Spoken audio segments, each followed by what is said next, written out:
OP crashes into an ex-friend, destroying her husband's brand new Tesla. This happened earlier today, and I have been an emotional wreck all day, so sorry if I'm rambling too much or leave out some details. I will respond to any relevant questions and edit my post to include them. Now, this will probably only make sense if I tell you a bit about my ex-friend, let's call her Lucy.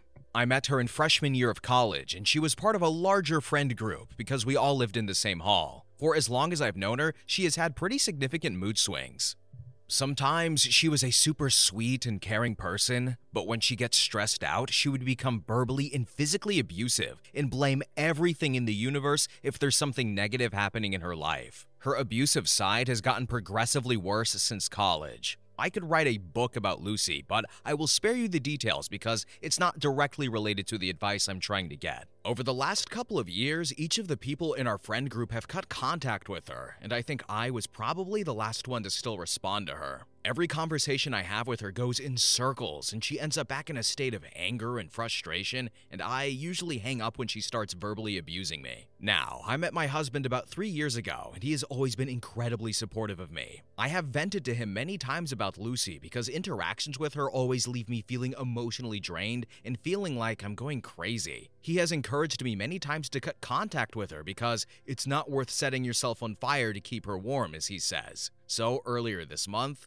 I blocked her. Earlier today, I ran into Lucy at the grocery store, and she confronted me about why I haven't been responding to her. She started screaming, so I left the grocery. As I was pulling into my apartment parking lot, I see a car speeding towards me. Sure enough, it was Lucy's car. I think she was aiming for me, but I steered the car away, so she ended up crashing into the rear door behind me and destroying both of our cars. Before I was able to compose myself after the crash, she drove off with the front part of her car missing. I called the police and told them everything. Thankfully, I'm uninjured. All afternoon, I've been calling insurance and trying to look for options to get the car fixed. Nothing is finalized yet, but the insurance agent said, judging by the pictures, he's not optimistic that it's fixable/worth fixing. I know I need to tell my husband, but how do I tell him that the car that he's been saving up for years and then spending months waiting to arrive is damaged beyond repair? Especially because I feel partially responsible, since in hindsight I realize I should have cut contact with Lucy years ago.